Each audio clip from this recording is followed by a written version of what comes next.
What's up, everyone? We are back today. Just me again, just me 2 days in a row. Henry will be joining back with us soon. Just covering today's recent movie news, and there is a lot that has happened. Some good, some bad, but just a lot of stuff to go through, and we're gonna try and cover as much of it as we can today. So just pulling it all up here, we have had last week we're hit with a slew of movie delays. Um, the effects of the COVID-19 pandemic are still raging on the movie industry, and we were hit with quite a few films, some even pushed all the way to 2022. Let's get the full list here. So um, Kerry Joji Fukunaga's No Time to Die, last Daniel Craig's last James Bond film, has been pushed from April to October 8th. Edgar Wright's new psychological thriller Last Night in Soho has been pushed to, I believe, somewhere in the round area from like spring, April-ish to October as well, October 2022. Ruben Fleschier's Uncharted, starring Tom Holland, has been pushed from, gosh, when was it originally? It was supposed to be a spring release as well. That's been pushed all the way to February 2022. So that was a big push right there. Joining it in 2022 is Daniel Espinosa's Morbius, the Spider-Man spinoff with Jared Leto. Um, keep on more and more. Jason Reitman's Ghostbusters sequel, Ghostbusters Afterlife, has been pushed to November of this year, so it's still hanging in there. Matthew Vaughn's Kingsman prequel, The King's Man, has now been pushed from February to August 20th. And finally, A Quiet Place Part 2 from John Krasinski has been pushed for the third time to September 17th. It's At this point, it's an unfortunate thing that we just like have to deal with. I feel like every other movie news episode is just going over something that's been delayed by a few months and so forth. I will say the Uncharted and Morbius delays really surprised me, just because like and Morbius especially, just because the idea of like thus far we've only had one movie, excuse me, off the top of my head, that was pushed to 2022, and that was the Batman, but that was already coming out in this. It was supposed to be this year, 21. So that was just like I was like, okay, it's just moving a year, but like Morbius has been pushed like 2 years down from its original release date, which is insane. And just the idea of Uncharted, like I know they wrapped recently, but I guess just worst case scenario, they're just pushing all the way to February 22, which yeah, it's just an unfortunate reality. I actually, come to think of it, I think Uncharted made the best move, just because like for instance Wonder Woman 1984, the thing that like kept hurting about that was just we were like got pushed real New Mutants energy over the course of 2020, and eventually they went their HBO Max route. But Uncharted, they like it appears like once they realized they were gonna um like be forced to delay, they just pushed it as far as they can, which I guess helps stems it off a little, because then we won't be like, oh, okay, it's just a few months. No, it's not. It's a few more months after that, and just on and on and on. And so I guess for the best bit, they, instead of doing these like micro delays, they just pushed it far, and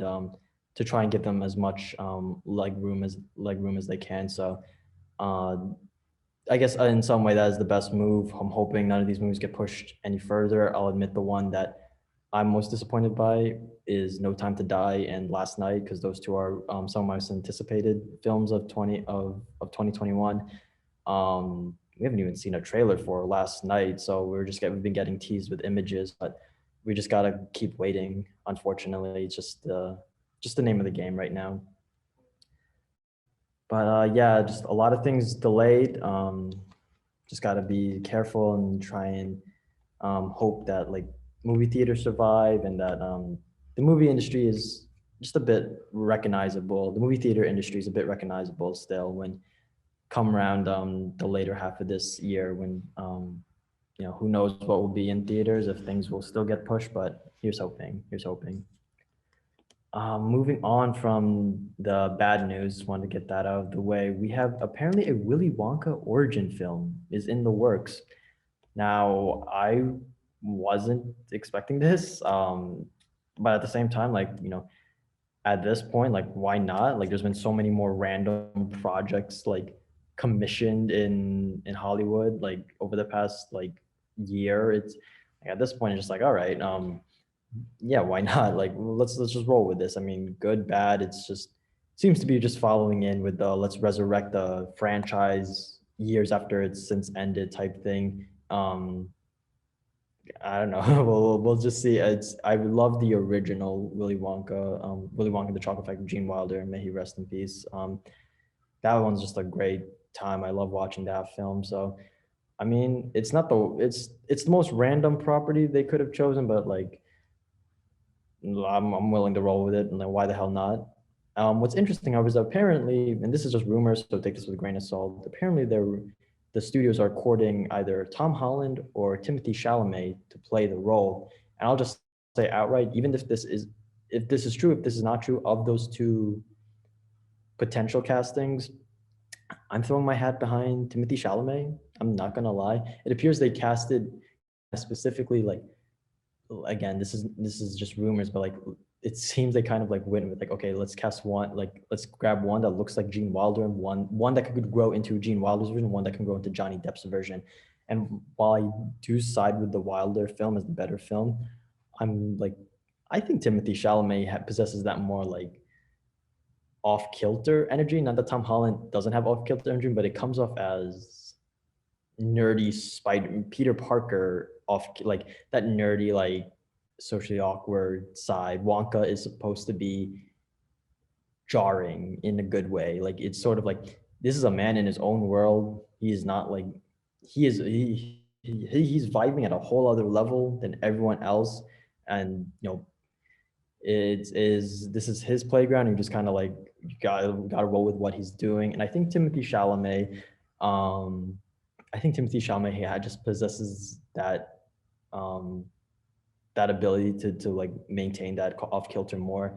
Um, like if you look at like how if you look at any of his interviews, like when he just like or his Independent Spirit Award speech is a good one too. He's just like this guy. It's like he's awkward too, but it's like awkward with a purpose. Again, not to like I'm not using this as a chance to like bash on Tom Holland or whatever because I love Tom Holland, but I just think of these two castings, Timothy Chalamet would be the better one. I think it'd be pretty charming in the role. But again, for all we know, they cast some newcomer or they cast whoever instead, in spite of it. So I'm not sure if they announced a release date. I feel for some reason I'm recalling that in my head they're like said they were shooting for 23. So I guess they're putting that on accelerated development if I am remembering correctly. So Willy Wonka origin film, expect that at some point in the future.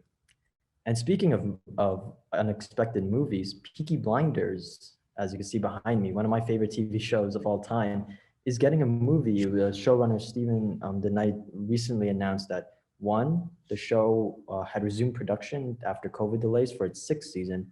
That the sixth season, two, that the sixth season would be its final season, and then he followed the statement up a few days later by saying that he's always envisioned ending the story of the show's characters with a movie, more or less saying like, yeah, we're gonna do a whole adaptation of this thing, which is really exciting to me. I think Peaky out of all the shows I've seen, Breaking Bad, Mad Men, Watchmen, Doom Patrol, Peaky Blinders arguably has like the largest scale like production design, just recreating like early 20th century England and its terms and like jumping from its lower class levels to its higher class levels to like Parliament to like just the various circles these characters travel in.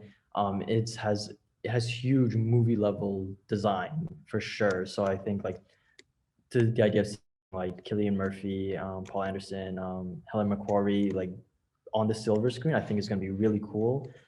Have no idea how this will end. I know the Knight once said he plans to have the show end between like both World War One and World War Two. So I suppose they're trying to set that last bit up. But who knows? I'm really excited for season six. I'm intrigued to see how they end season six and make it like I don't know if the like season six will just be like this is just another chapter, if it'll feel like a final season and then like the movie comes in some sort of like I don't know, like news section. I'm not sure how that will play off. Like, I don't know if they're going like the whole Breaking Bad El Camino route, where El Camino was like an epilogue of sorts, where it wasn't necessarily needed, even though it was amazing. But I'm really excited for the idea of a Peaky Blinders movie, same cast and crew involved. I'm always down for it. Excited for season 6. It's on Netflix. Highly recommend it. It's only like 6 episodes a season, so it's a pretty fast binge. So yeah, good to see that the Blinders will be around just for a little bit more in the next few years. Let's see. Moving on, we have two first looks. One a tiny bit, one really big one. But two first looks nonetheless at two big Warner Brothers movies, and that is Simon McCoy's Mortal Kombat and Adam Wingard's Godzilla vs Kong. We're gonna go with Mortal Kombat first. I'll admit I am not that I'm not a Mortal Kombat fan. I just haven't played any of the games before. Like the closest I've gotten to playing Mortal Kombat is when I played Scorpion on Injustice: Gods Among Us as a DLC character. And beyond that, I've watched like the trailer videos for like the Terminator DLC for Mortal Kombat was 10, 11.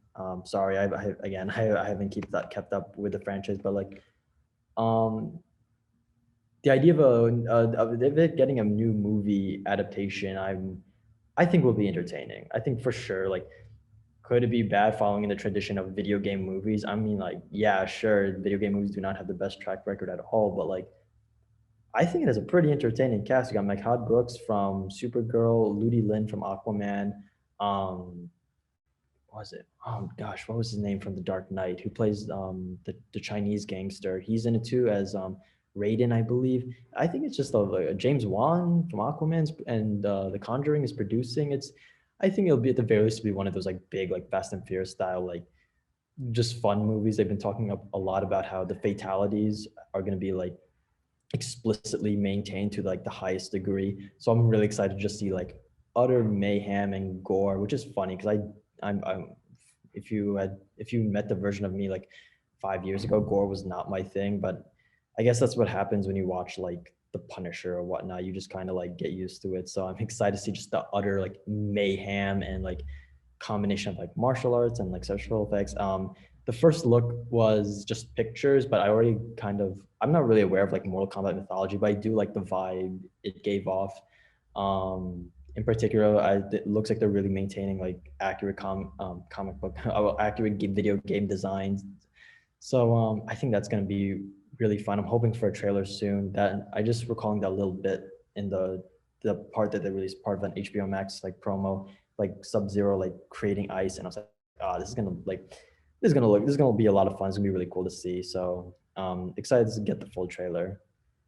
As for Godzilla versus Kong, we got a massive trailer, and I gotta say it's coming out in 2 months, and I didn't realize how excited I was for this film until I saw this trailer. This is such a crazy gonzo trailer. It's everything, like it seems like they really like cut loose, like there's no need to set up like like new characters. I mean, Alexander Skarsgård is like a new character, and it's like in fact most of the cast is new characters, but like they seem to be just going in it like Godzilla, like King versus God. It's gonna be so insane. As always with the MonsterVerse franchise, visually looks beautiful. I love that they place what appears to be placed the final battle, or at least one of the battles in Hong Kong, bringing Godzilla back to his roots. It just looks to be an insane adventure. I'm so excited to watch this. I wish I was able to see this in theaters. And I know like they're gonna try and release it in theaters and Max. I personally do not feel safe enough just yet going back. I don't know, maybe we'll run out. Me and Henry will run out of theater or something. We'll try and maintain that. But this is a film for like this is going to be the biggest outrageous like nonstop like the visual effects already look so good. I love just how they're really leaning into that like crazy energy. One of my most hyped film moments of 2019 was seeing Godzilla like in like red, like spoilers for the final battle against Ghidorah, and he was like red, and he was like pure power, and like I'm just really excited to see like these people at the very least, the directors they know how to shoot the monsters really well, and so I'm excited for this movie. I love how it's just going to be this like roller coaster, how like badass these two creatures are. Um, Not putting out too much hope in regards to the human story, because that's always been a bit of a like wonkier point for the MonsterVerse films. But at the same time, like if they maintain what they did in Kong Skull Island, where just like the humans kind of like more in shock and just be like, oh, like, like just reacting instead of like, I don't know, maybe the human story is like really good this time around, but I'm really excited to see them just cut loose, go wild. That shot of just Godzilla, like, yeah, Godzilla like shooting his beam and like Kong is like blocking it. Like that thing's gonna become iconic for sure. So yeah, it looks like to be a crazy trailer. I love the vibe it set off. Yeah, I don't know. I mean, and it's also like pretty entertaining cast. Alexander Skarsgård, Millie Bobby Brown. Who else? Who else? Off the top of my head, Kyle Chandler's back. Brian Tyree Henry. It's gonna Isaac Gonzalez is in the film as well. So I'm pretty excited just to watch this craziness go down. It looks to have like so much momentum going behind it. I'm glad it's coming out in 2 months. Glad I don't have to wait for it. And that's about it. Yeah, it's about all the covers about all the movie news that's been released. We're gonna be, as always, got more stuff coming out. A bit strange schedule recently, but like we got stuff coming out. So just stay tuned, stay safe, and peace out.